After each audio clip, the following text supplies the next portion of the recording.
Salutations mes amis. Aujourd'hui, nous allons aborder un sujet inestimable qui touche la plupart d'entre nous qui vivons dans cette société compétitive et exigeante. Le poids de la perfection et comment la dépasser et faire l'expérience de la liberté en son absence.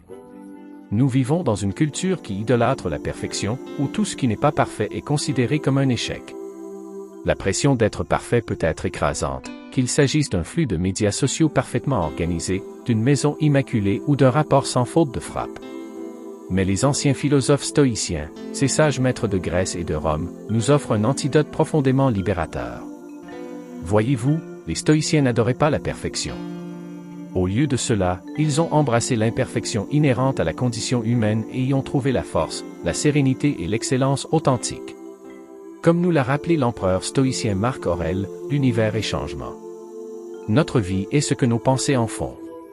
C'est notre état d'esprit, et non les circonstances extérieures, qui déterminent si nous succombons à la tyrannie du perfectionnisme ou si nous apprenons à prospérer malgré ces pièges.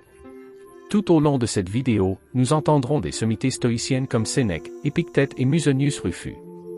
Leurs enseignements intemporels nous guideront dans le recadrage de notre relation avec l'imperfection, non pas comme une faiblesse à surmonter, mais comme une opportunité de croissance, d'autocompassion et d'accomplissement significatif. Vous pouvez vous identifier à l'expérience d'un étudiant paralysé par la peur de rendre quelque chose de moins qu'un devoir sans faille, ou au professionnel coincé dans des révisions sans fin et incapable de déclarer un projet terminé. Ces afflictions modernes trop courantes découlent d'une incapacité à accepter nos limites humaines. Mais les stoïciens nous offrent une voie vers la libération en apprenant à nous concentrer sur ce qui est sous notre contrôle, à accepter la valeur inhérente au processus et à réfléchir avec bienveillance sur le fait que nous pouvons nous libérer des chaînes du perfectionnisme. Et ce faisant, libérer notre moi le plus authentique, le plus vibrant et le plus résilient. Commençons donc ce voyage ensemble, guidés par la sagesse des stoïciens. Puissent leurs idées vous permettre d'abandonner la quête irréaliste de la perfection et de cultiver le courage de vous montrer comme votre moi humain parfaitement imparfait. Comprendre le perfectionnisme. Commençons par explorer le perfectionnisme et pourquoi il est devenu un problème si omniprésent dans nos vies modernes. Le perfectionnisme est la poursuite incessante de la perfection, une incapacité à accepter quoi que ce soit d'autre que l'idéal. Nous le voyons avec acuité à l'ère des médias sociaux, où des flux soigneusement organisés créent une illusion de perfection. Des photos soigneusement posées, éditées pour éliminer toutes les imperfections, donnent l'impression que d'autres vivent des vies parfaites. Cela alimente nos insécurités et nous pousse à essayer d'imiter cette norme irréaliste. Mais sous les filtres et la mise en scène, la réalité est que personne n'est parfait. Nous avons tous des bizarreries, des défauts et des domaines dans lesquels nous ne sommes pas à la hauteur. Les stoïciens reconnaissaient cette imperfection humaine innée comme une partie essentielle de l'ordre naturel. Comme l'a écrit Marc Aurèle, l'univers est changement. Notre vie est ce que nos pensées en font. Pourtant, la société nous conditionne de plus en plus à considérer tout défaut ou erreur comme inacceptable. Nous devenons perfectionnistes, terrifiés à l'idée d'échouer, d'être jugés et de ne pas répondre aux normes impossibles que nous nous sommes fixées. Cela peut se manifester par la procrastination, car nous révisons et affinons, plutôt que d'accepter notre travail. Ou cela peut conduire à l'épuisement professionnel, alors que nous nous conduisons à l'épuisement, à la poursuite d'un idéal insaisissable. Le bilan psychologique est immense. Le perfectionnisme a été lié à l'anxiété, à la dépression et à un sentiment chronique d'indignité. Nous nous critiquons sans pitié de ne pas être assez bons ou de ne pas être à la hauteur. Même nos succès peuvent sembler creux, car nous ne sommes jamais satisfaits. Les stoïciens, d'autre part, enseignaient que la poursuite de l'excellence, faire de notre mieux, est admirable. Mais la quête de la perfection est une course folle, une forme de tourment de soi. Comme l'a écrit le philosophe stoïcien Sénèque, le vrai bonheur est de profiter du présent sans dépendre anxieusement de l'avenir. Alors, comment se libérer de cette affliction du perfectionnisme? Le chemin stoïcien commence par la conscience de soi, la compréhension des causes profondes et des impacts de nos tendances perfectionnistes. Ce n'est qu'alors que nous pourrons cultiver des états d'esprit et des comportements plus nourrissants. Le voyage à venir peut être difficile, mais les récompenses de la récupération de notre moi imparfait authentique sont profondes. L'acceptation stoïcienne de l'imperfection. Au cœur de l'approche stoïcienne pour surmonter le perfectionnisme se trouve une acceptation profonde de l'imperfection humaine. Sénèque a fait cette célèbre observation: « Quel progrès ai-je réalisé? J'ai commencé à être un ami de moi-même. » Cette acceptation radicale de soi est la première étape essentielle. Les stoïciens reconnaissaient que notre autocritique constante et notre jugement sévère de nos défauts ne font qu'aggraver notre souffrance. Comment pouvons-nous trouver la paix et l'épanouissement si nous ne pouvons pas nous lier d'amitié avec notre moi imparfait et l'embrasser? Pensez à quel point vous pourriez être dur avec votre ami ou toute autre connaissance proche si vous échouez ou ne répondez pas à vos attentes élevées. Cependant, nous avons tendance à oublier d'appliquer la même éthique à nous-mêmes et de faire preuve de compassion envers nous-mêmes pour nos échecs, nos erreurs et nos lacunes. Au lieu de cela, l'autocompassion s'évanouit. Nous devenons nos pires ennemis, nous réprimandant pour toute imperfection ou omission imaginaire. Les stoïciens répondaient à cette tendance par une question simple. Par exemple, dans l'auto-humiliation, on peut se demander « Est-ce que je traiterais un ami cher de cette façon ?» Si la réponse à une telle question est négative, il est en fait choquant qu'un tel traitement nous soit accordé par nous-mêmes. Les paroles de Sénèque peuvent nous rappeler une chose. L'amour de soi en tant que forme d'avancement ne se construira pas en pratiquant la haine de soi. Nous avons toujours la poursuite de la croissance et de l'excellence. Les stoïciens accordaient une grande valeur à l'amélioration continue de soi. Cependant, ils ont reconnu que de tels progrès ne pouvaient être maintenus que par l'acceptation de soi, et non par une quête irréaliste de la perfection. Épictète, l'ancien esclave philosophe stoïcien, a offert de puissants conseils à ce sujet. Il nous a appris à faire la distinction entre ce qui est sous notre contrôle et ce qui ne l'est pas. Bien que nous ne puissions pas contrôler le résultat ou les opinions des autres, nous pouvons contrôler nos efforts et notre état d'esprit. En appliquant ce principe au perfectionnisme, nous réalisons que nous ne pouvons pas contrôler si notre travail ou notre performance sera irréprochable, mais nous pouvons contrôler notre engagement à faire de notre mieux et notre volonté d'apprendre de nos faux pas ou de nos lacunes. Cela nous libère de la peur paralysante de l'échec. De plus, les stoïciens ne considéraient pas l'imperfection comme un handicap, mais comme une opportunité. Nous développons une véritable force de caractère en acceptant nos défauts et nos vulnérabilités.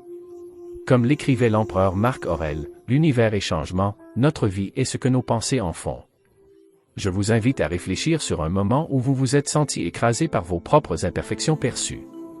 Il peut s'agir d'une présentation au travail qui ne s'est pas déroulée comme prévu, d'un projet de passion que vous avez eu du mal à mener à bien selon vos normes élevées. Comment une perspective stoïcienne aurait-elle pu vous libérer de ce jugement de soi et vous ouvrir la porte à la croissance? En pratiquant l'autocompassion, en nous concentrant sur ce qui est sous notre contrôle et en reconnaissant l'imperfection comme une partie naturelle de la condition humaine, nous nous débarrassons des chaînes du perfectionnisme. Le chemin vers l'excellence authentique ne réside pas dans la perfection, mais dans notre volonté de nous montrer vulnérables, d'apprendre continuellement et de célébrer nos progrès, et pas seulement la destination. Les stoïciens connaissaient ce secret pour s'accomplir. Il est maintenant temps pour nous de l'adopter également. Avançons, imparfaits mais entiers. Concentrez-vous sur ce que vous pouvez contrôler.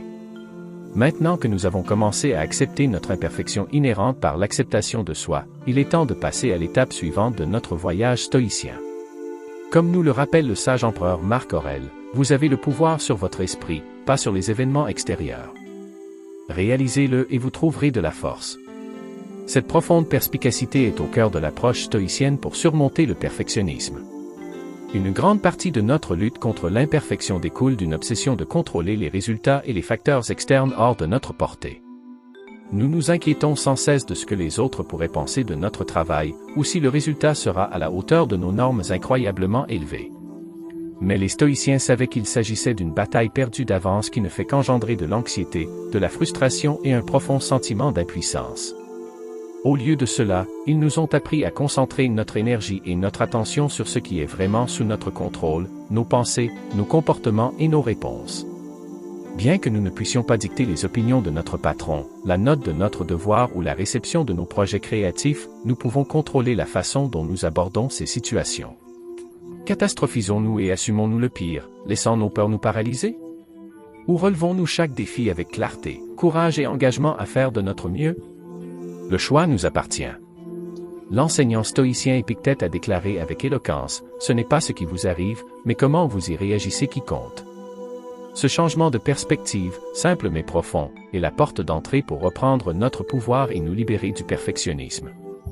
Pensez à un moment où vous vous êtes senti piégé par des circonstances indépendantes de votre volonté.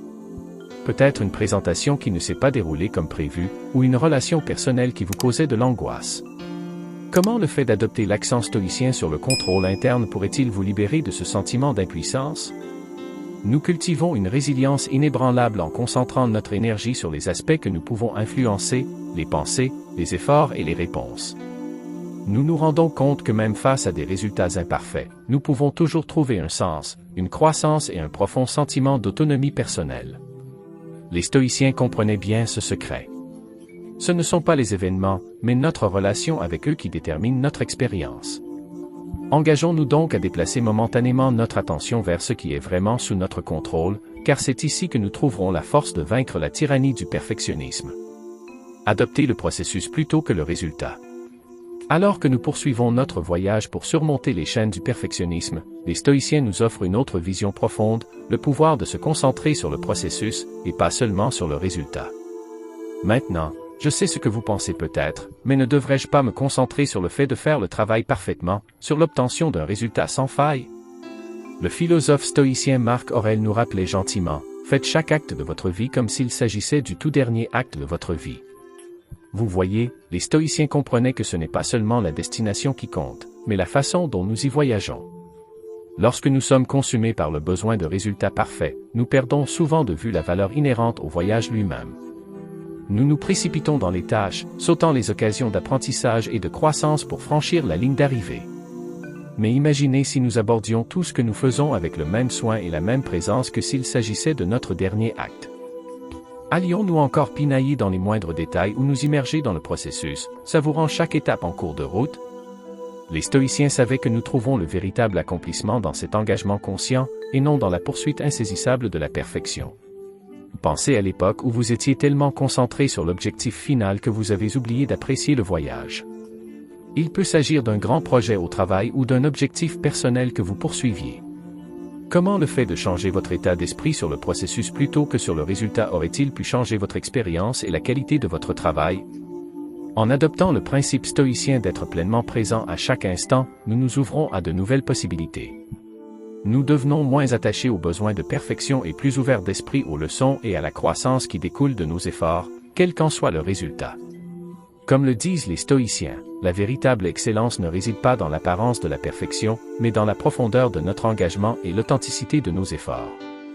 Entraînons-nous donc à savourer le processus, à célébrer les petites victoires et à trouver de la joie dans le voyage, car c'est ici que nous découvrirons la liberté d'être glorieusement, rayonnamment imparfait. Pratiquez l'auto-amélioration avec un état d'esprit stoïcien. Vous vous demandez peut-être si je suis censé accepter l'imperfection, cela signifie-t-il que je devrais simplement renoncer à m'améliorer? Pas du tout. Les stoïciens étaient d'ardents défenseurs de l'amélioration continue de soi, mais avec une tournure cruciale qui distingue leur approche. Comme nous le rappelle le sage Marc Aurèle, celui qui vit en harmonie avec lui-même vit en harmonie avec l'univers. En d'autres termes, la clé d'une croissance et d'une réalisation significative ne réside pas dans la poursuite d'un idéal de perfection inaccessible, mais dans l'alignement de nos actions sur nos valeurs les plus profondes et dans l'acceptation de nous-mêmes exactement tels que nous sommes, avec nos imperfections et tout. Les stoïciens reconnaissaient que l'amélioration de soi ne consiste pas à poursuivre un mirage insaisissable de perfection, mais à honorer nos forces et nos faiblesses uniques et à s'engager à progresser régulièrement et progressivement. Comme l'a dit le philosophe Confucius, peu importe la lenteur avec laquelle vous avancez, tant que vous ne vous arrêtez pas. Ce sentiment profond résume la vision stoïcienne similaire selon laquelle la véritable maîtrise de soi est un voyage de toute une vie, et non une destination. Alors, comment mettre en pratique cette approche stoïcienne dans notre quête d'auto-amélioration? Il s'agit avant tout de se fixer des objectifs réalistes et axés sur le processus. Au lieu de nous concentrer sur des résultats impeccables, nous nous concentrons sur les actions et les habitudes qui nous mènent vers la croissance souhaitée. Cela peut être aussi simple que de pratiquer une nouvelle compétence pendant 30 minutes par jour, de s'engager dans une autoréflexion régulière ou de cultiver un état d'esprit positif par des affirmations quotidiennes. Deuxièmement, nous embrassons le pouvoir de l'état d'esprit de croissance, un principe fondamental de la philosophie stoïcienne.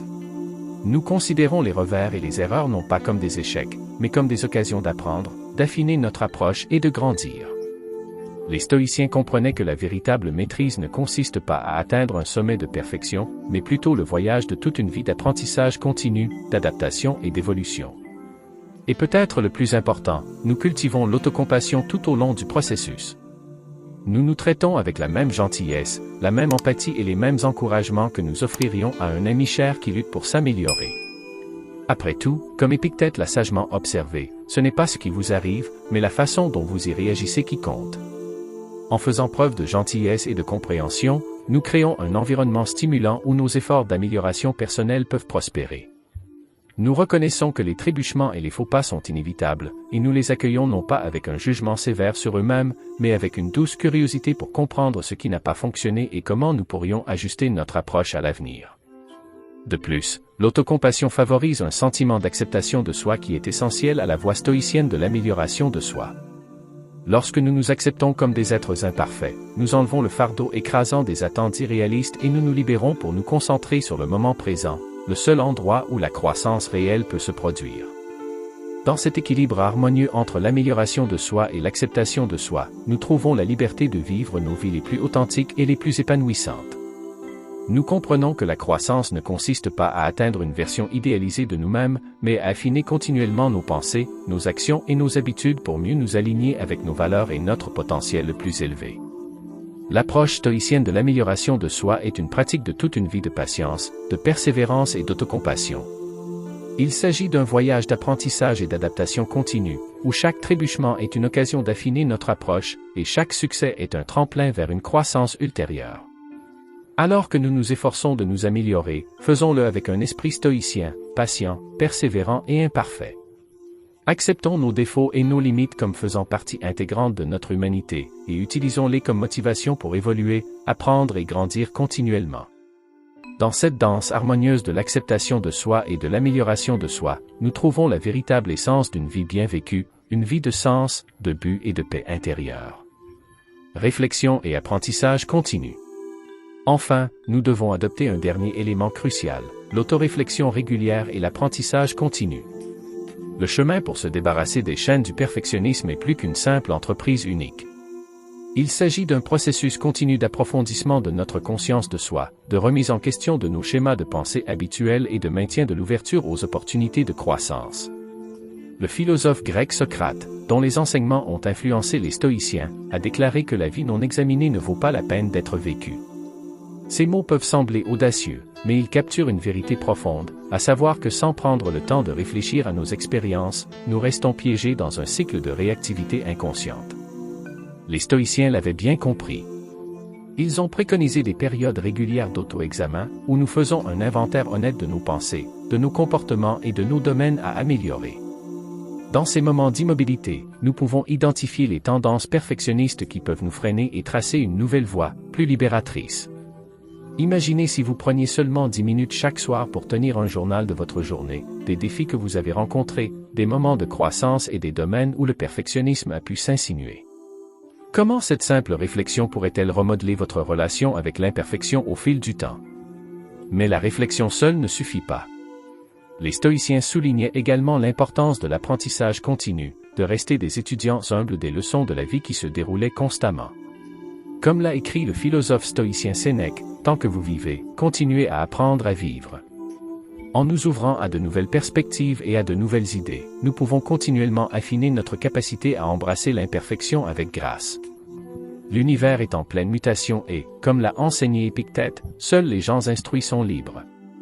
Grâce à un engagement de toute une vie envers l'auto-examen rationnel et à un empressement à élargir notre sagesse, nous actualisons les idéaux stoïciens de résilience et de maîtrise de soi. Alors, qu'il s'agisse de lire des œuvres de penseurs stoïciens modernes à la recherche d'un mentor ou simplement de rester curieux du monde, engageons-nous dans un voyage de croissance et d'évolution tout au long de notre vie. Dans cet esprit d'apprentissage humble, nous trouvons la liberté d'abandonner la poursuite épuisante de la perfection et de nous délecter plutôt de la beauté de notre humanité délicieusement imparfaite. Alors que nous terminons cette vidéo, je vous encourage à réfléchir au cadeau profond que les stoïciens nous ont offert. La capacité de cultiver l'acceptation de soi, de se concentrer sur ce qui est sous notre contrôle, de trouver de la joie dans le processus, de pratiquer l'amélioration de soi avec compassion et d'affiner notre compréhension par la réflexion et l'apprentissage continu. En adoptant ces principes intemporels, nous nous libérons de la tyrannie du perfectionnisme et libérons notre potentiel le plus précis et le plus vibrant.